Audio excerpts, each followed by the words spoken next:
The Bay, hello, Minnesota. Tim, thank you for the introduction. I got to meet his twins and his wife, and no wonder he's here. I tell you what, they're going to keep him here. Look, I'm honored to be with the two best governors in America, in the United States of America today. Governor of Wisconsin, Tony Evers. Tony, stand up. And also the governor of Minnesota, Tim Walz. And thanks to the outstanding senators, Tammy Baldwin of Wisconsin, Tammy's the one, and Amy Klobuchar and Tina Smith from the state of Minnesota.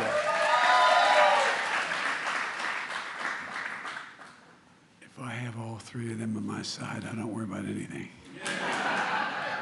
And two great mayors, Mayor Payne of Superior, Wisconsin, and Mayor Reinert of Duluth, Minnesota. Stand up, guys.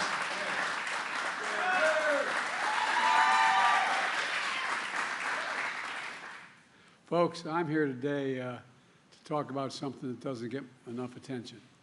The progress we're making to invest in America and American workers and American products. To invest in America, that's what we're doing. Bringing work, opportunity, and hope to the people and communities all across this country. Just last week, we saw the biggest jump in 30 years in how positive consumers are feeling about the economy. Things are finally beginning to sink in. We passed a lot of really good legislation. We knew it was going to take time for it to begin to take hold, but it's taken hold now and turning the economy around. We also just learned that America filed 16 million new business applications since I became president. That's a record. That's a record.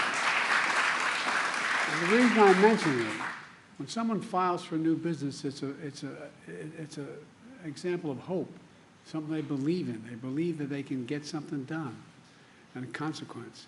You know, and Tim's business right here is that act of hope as well, started a while ago. And just today we learned the economy of the United States grew by 3.1% last year. I don't want to bore you with all the detail, but you know, the experts from the time I got elected were insisting that a recession was just around the corner. Every month there was going to be a recession. Well, you know, we've got really strong growth. Listening to this, here's this morning's headlines from the Wall Street Journal and other papers. Quote, U.S. shatters expectations. Second headline, the U.S. economy boomed in 2023. Third, U.S. economy grew at a shocking pace. I love that shocking pace, Pete. But my favorites from the Wall Street Journal. Quote, what recession? Growth ended accelerating in 2023. Folks, look. And by the way, the economic growth is stronger than we had during the Trump administration. My predecessor recently said he was actually hoping for the economy to crash. His quote, hoping for the economy to crash. Can you believe it? Well, he said he's hoping because he hopes it happens soon while I'm still president. That's what he's hoping for. Well, thanks to the American people, America now has the strongest growth, the lowest inflation rate of any major economy in the world. It's because of you. We obviously have more work to do, but we're making real progress, building an economy from the middle out and the bottom up and not the top down. I was raised in a household where we had 3 bedrooms. It was a nice home, 3-bedroom split-level home and a new development of 40 homes in suburbia with four kids and a grandpa living with us. And but that trickle-down economics didn't trickle down much on my dad's kitchen table. Because when we work from the middle out and the bottom up, the poor have a shot, the middle class does really well, and the wealthy still do well. But everybody gets a shot. We all do well. You know, as the Secretary of Treasury, Janet Yellen, just said today, and I quote, the story of the middle class is not separate from the state of the economy. It's at the heart of it.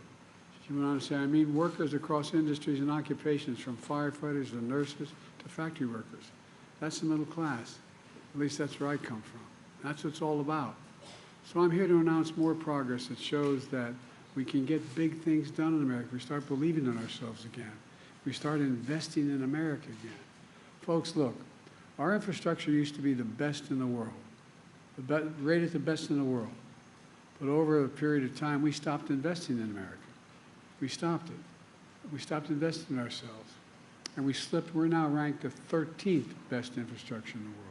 The United States of America, number 13 in the world. How in God's name can we have the strongest economy in the world if we don't have the strongest and best infrastructure in the world? It's not possible. So we're determined to turn that around. We were determined to turn that around in a big way. And that's exactly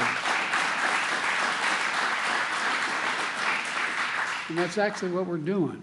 2 years ago, I came to Wisconsin, this is almost this very spot, to talk about the historic bipartisan infrastructure law that I signed with the support of your elected officials. The most sweeping investment to rebuild America in American history. We've already invested $6.1 billion in Wisconsin so far. $5.7 billion in Minnesota. 2 years later, I came back to the Black Neck Bridge. I was here 2 years ago. The last time I was here, I came with Tammy, and we're now back this time because we knew this bridge needed a lot of work. Tammy didn't let me forget that either. You know, that bridge opened in 1961, and it connects Minnesota, Wisconsin, you know better than anyone in the world, and over the Lewis Bay. It's a vital link of our nation's economy. Every year, 950,000 trucks use the bridge to carry 3.4 billion tons of goods all the way across America and into Canada. Folks, every day, 33,000 vehicles cross that bridge. The flow of people is so critical to small businesses that rely on it to get customers, employers, goods to their businesses. It's critical. And local businesses like this brewery at the base of the bridge, think what Tim just told us. Tim's family's been here for 4 generations. His great-grandparents moved here from Scandinavia to build a bakery just 4 blocks from here. And as Tim just said, the bridge is critical to his business, his workers, his customers, to the entire local economy. And it's like that in other parts of the country as well. This bridge is also critical to the largest port on the Great Lakes, serving critical industries like forestry, agriculture, clean energy, supporting so many communities. I mean, it really is consequential. But you also know this bridge is in badly corroded condition. It's unsafe for trucks to carry oversized, overweight loads, causing drivers lengthy detours, increasing costs and delays. It's outdated in design. Tight curves have led to higher than average car accident rates, traffic congestion. For decades, people talked about replacing this bridge, but it never got done until today. Until today. I mean, because I'm proud to announce $1 billion from the bipartisan infrastructure law will be used to build this new bridge. A new bridge that will increase capacity for large trucks and oversized loads. A new bridge with a modern design, wider shoulders, smoother on and off ramp. A new bridge with a shared path for pedestrians and cyclists. And I want to credit your governors, and I mean it sincerely, and your state legislators for coming up with the matching money to invest in this bridge. Otherwise, it wouldn't have gotten done with your own funding. This investment is going to make a huge difference. Less traffic, fewer car accidents, faster commutes to your jobs and schools, quicker response times from fire trucks and first responders when every minute counts. Goods are going to get shipped quicker, and commerce will flow more freely instead of having to detour for up to 10 miles. Here's what else it means. It means that 10,000 new construction jobs, union jobs, are going to be created. We're investing in America, in jobs for American workers, built with American products. And that's going to, with the help of your congressional delegation, especially Senator Tammy Baldwin, we're making sure that that iron, that steel, that construction material to build this bridge is made in America.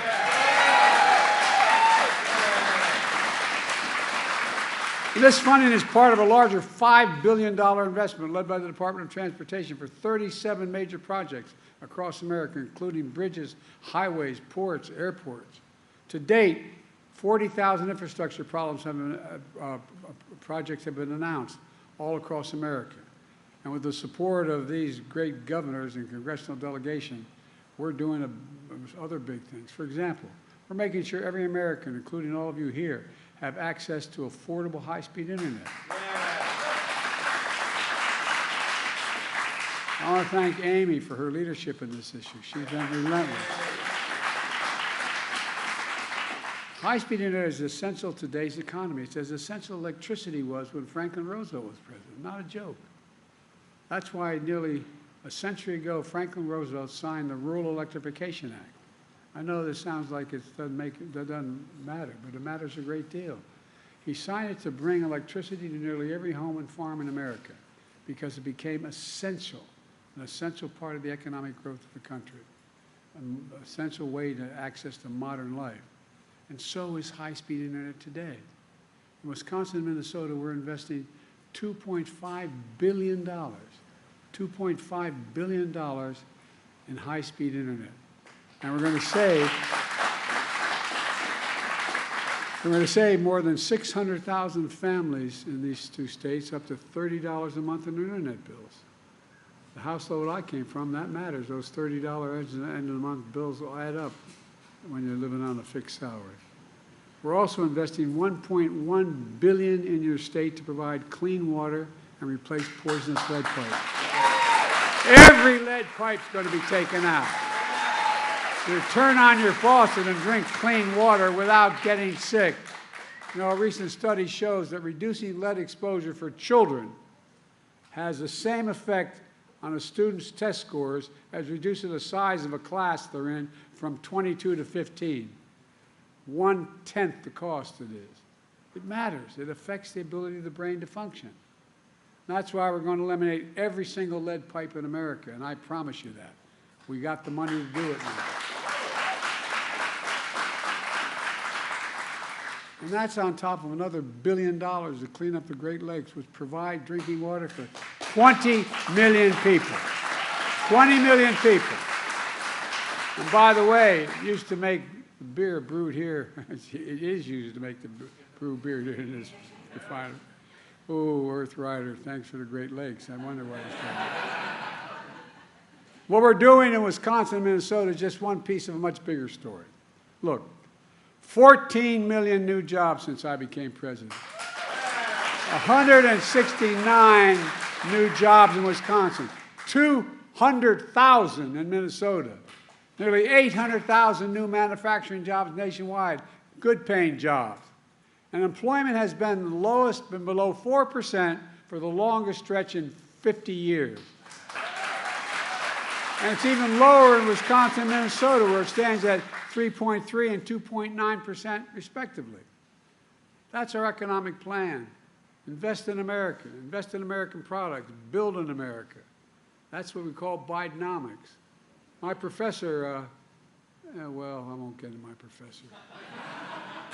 But look, my predecessor, though, he chose a different course. Trickle-down economics. Cut taxes for the very wealthy and big corporations, increasing the deficit significantly. That's exactly what happened. That's exactly what happened. And the fact is, well, I won't get into it, but I don't want to get going.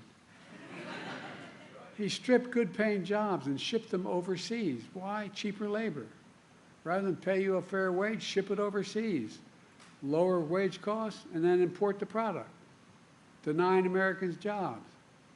He shrank public investment in infrastructure and education. And then in the process, he hollowed out communities, closing factories, leaving too many Americans behind. Look, I grew up in neighborhoods, and many of you did, in regions where you had that factory that maybe it only employed 600 people or 800 people, but it was the heartbeat of the community. And all of a sudden, one day, corporation owners decided it was cheaper to send that factory overseas because the labor was cheaper. So sent to close the factory, sent it overseas, imported the product from overseas, paid more money for it, and they didn't have to pay as much in labor. That's what happened. That's how we began to hollow out American labor, for real, not a joke. You know, anyway, he talked about infrastructure every week for 4 years. He's going to increase the infrastructure week. Well, we have infrastructure year. He didn't get, on my watch, instead of infrastructure week, America's having an infrastructure decade. Yeah. We're rebuilding factories and jobs are coming back to America. For example, you know, when that little computer chip that everybody needs for everything from your watch to your automobile, well, guess what? We invented them. We made them more sophisticated. We used to have 40% of the market, and all of a sudden we have nothing. You know that, and so guess what? I got in a plane and went to South Korea. My staff wondered what the hell I was doing. I talked to the leader of South Korea. I said, you have a thing called Samsung. You make a lot of these computer chips. Come to America. Well, not only they, but a total of $50 billion is coming to America, building factories in America. In America. There's a place just outside of Columbus, Ohio. They call the Field of Dreams. They're building 2 of these fabs, they call factories. They're like gigantic football fields. And guess what? They hire a whole hell of a lot of people, not only building the facility, but working there. You know what the average salary is? $110,000 a year, and you don't need a college degree to have the job. The Midwest is coming back. And these senators right in front of you here, they delivered it. Amy delivered it. Tammy delivered it. Tina delivered it. I mean it sincerely. And you, the American people, supported it. Now, I worked with some Republicans to get the bipartisan law done, and it got done. But I'm sorry to say the vast majority voted against it. But you know what? That's okay, because we're building projects everywhere, no matter whether they voted for it or not. I promise to be a president for all Americans, whether you voted for me or didn't vote for me. Folks, we have more work to do. For example, does anyone think that the tax code in America is fair? Raise your hand if you think the tax code is fair. In 2020, 55 of the Fortune 500 company corporations paid 0 in taxes. 0 in taxes. You may have heard me harp on this for a while. Federal taxes on $40 billion in profit. They paid 0 cents. But not anymore. What I was able to do is provide for funding all these programs by signing getting past a tax of just 15%. You pay more than that. But just getting up to 15%. 15% tax on these 50 corporations making $40 billion. And guess what? As a consequence, we could pay for so many of these investments we're making all across America without the deficit going. And we still brought the deficit down by $7 billion. Look, we have to do more. One of the other things that I want to mention, you know, I'll say this politely. For my entire career, I have been going after the pharmaceutical corporations. Pharmaceutical corporations in America are the best in the world. They make the best product. But whatever prescription you may be taking now, if I take that prescription for you, I'm going to fly to Toronto, Canada, London, England, Brazil, anywhere in the world, I will get that prescription by the same company filled for anywhere from 1/3 to 1/2 the cost. We get charged more than any other country in the world. Not a joke. And you pay for it, not only in your prescription, but you pay for it because Medicare pays for a great deal of this. So I've been pushing to let Medicare negotiate and say what they do. Well, with the help of your Senate and Congress congressional delegation, I finally won. And guess what? Any of you, I'm not asking you to raise your hand, but you know anybody who has a problem with diabetes, needs insulin? Well, it used to be the average cost of that insulin shot a year on a monthly basis was closer to $400. Now they cannot charge more than $35. And by the way, they're still making 350% profit. It costs $10 to make it. $10 to make it. And the guy who invented it didn't even want a patent on it because he thought it should be available to everyone. I can take you down the list. And beginning in 2025, guess what else happens? Anybody, if you know, have parents or grandparents who are taking a cancer drug, they may be paying anywhere from $6,000 to $13,000 a month for that drug. They can't do it. And guess what? No senior is going to have to pay, no matter how many drugs they have to take, more than $2,000 a month, period. Period, period, period. And they're still going to make money. They're still going to make money. And folks, I was told that that's an awful thing to do, man. It's a terrible thing to do.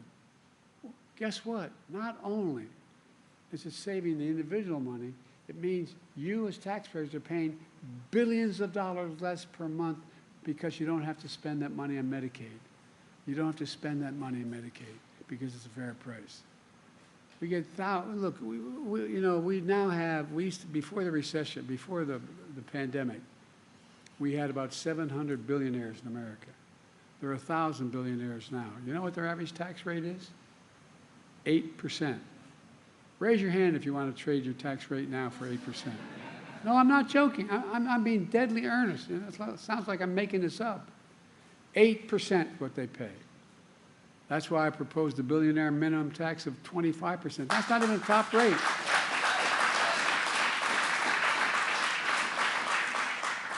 If billionaires and big corporations paid even close to their fair share, we could strengthen Social Security and Medicare, bring down the cost of child care, elder care, working class and middle class people would all be better off, and it wouldn't cost a penny because they make $40 billion would be coming into it. And it's not, I mean, it's just basic fairness. You know, it's the right thing to do, and we can get this done. And I'll be damned, in the last year of this administration, I'm going to get it done. Yeah. Let me close with this. I'm going on too long. I apologize. I get a little tied up here. This bridge is important, but the story we're writing is much bigger than that. When you see the shovels in the ground and cranes in the sky and people hard at work in these projects, I hope you feel a renewed sense of pride. Pride in your community. Pride in what we can do. Pride in America. Pride knowing we can get big things done still together in America. We're the only country in the world that's come out of every crisis we've gotten into stronger than we went in. Not a joke. The only country in the world. For God's sake, this is the United States of America. The United States of America. And the real heroes in this whole story, the American people are starting to speak up. American workers, American people doing the work to bring communities back to the country in ways that was before and the future. That's what America does. That's why I've been never more optimistic about the future. We just remember who in God's name we're the United States of America, and there's nothing beyond our capacity when we do it together. Let's start working together for God's sake. God bless you all. May God protect you. Thank you.